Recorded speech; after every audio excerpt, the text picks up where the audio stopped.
यह कविता सियाराम शरण गुप्त द्वारा रचित एक सुप्रसिद्ध कविता है, जिसके अंदर एक अछूत बालिका के छुआछूत का बहुत ही मार्मिक और सुंदर चित्रण सियाराम शरण गुप्त ने प्रस्तुत किया है।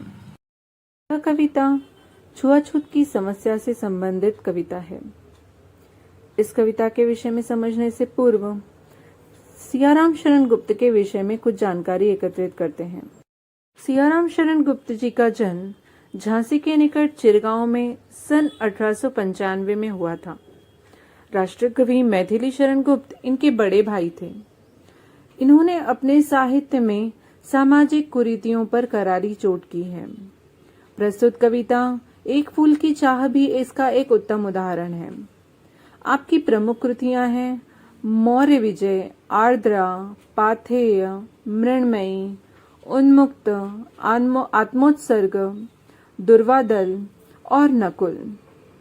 सियाराम शरण गुप्त इस कविता में छुआछूत की समस्या को उजागर करते हुए एक सुंदर कहानी के माध्यम से सामाजिक कुरीतियों पर करारी चोट करते हैं। इस कविता में सुखिया नामक एक छोटी सी बालिका है जो अछूत है और उसके पिता। उनके गांव में एक महामारी फैल जाती है। इस महामारी के चलते सुखिया के पिता सुखिया को घर से बाहर जाने के लिए मना करते हैं, लेकिन क्योंकि सुखिया एक छोटी सी बालिका है, इसलिए वह बाहर जाने की जिद करती है और इस महामारी की चपेट में आ जाती है। बहुत बीमार होने पर सुखिया अपने पिता से देवी के चरणों का फूल लाने की प्रार्थना करती है। वह यह समझती है कि देवी के चरणों का फूल प्राप्त कर लेने से उसकी तबीयत ठीक हो जाएगी। क्योंकि वह अछूत है, इसलिए न तो उसके पिता मंदिर में जा सकते हैं, न ही सुखिया। मंदिर में जाने भर से मंदिर की स्वच्छता और उसका गौरव नष्ट हो जाएगा, ऐसा लोगों का मानना होता है।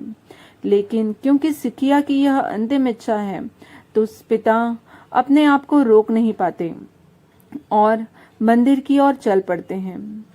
मंदिर जाने के बाद सुखिया के पिता पुजारी से प्रसाद का फूल तो प्राप्त कर लेते हैं, लेकिन वे पुजारी की नजरों से बच नहीं पाते। पुजारी उन्हें पहचान लेता है और पहचान कर मंदिर में शोर मचाने लगता है कि यह कौन अछूत यहाँ पर आ गया है। सभी लोग मिलकर उसे पकड़ लेते हैं, उस पर आरोप लगाते हैं, उसे मारा पीटा जाता है। तब सुखिया के पिता बहुत अनुरोध करते हैं कि यह तुम्हारी कैसी देवी है जिसके छूने भर से मैं पुण्य होने की बजाय वह मेरे छूने भर से अछूत हो जाती है। यह तुम कहकर तुम अपनी देवी का ही गौरव छोटा कर रहे हो, लेकिन वहां कोई उसकी बात नहीं सुनता।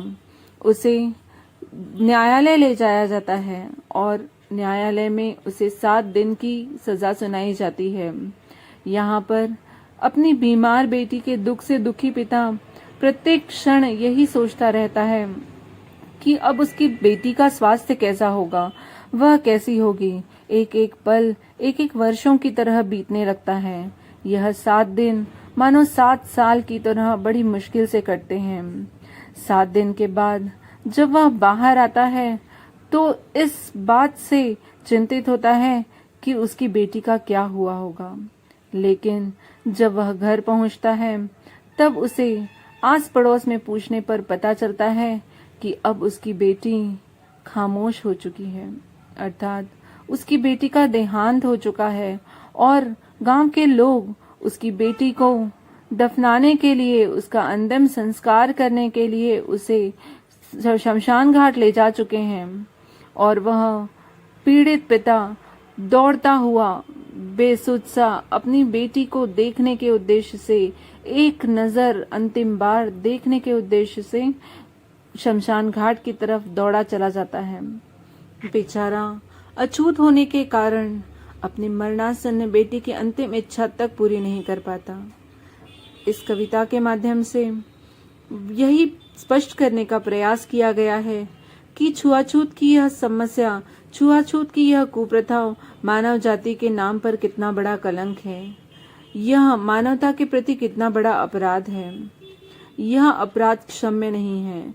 एक पिता केवल छूत अछूत की समस्या के कारण अपनी मरती हुई बच्ची की अंतिम इच्छा तक पूरी नहीं कर पाता, और जब शमशान घाट पहुंचता है तो उसकी प्यारी सी फूल सी बेटी राख की ढेरी बन चुकी है।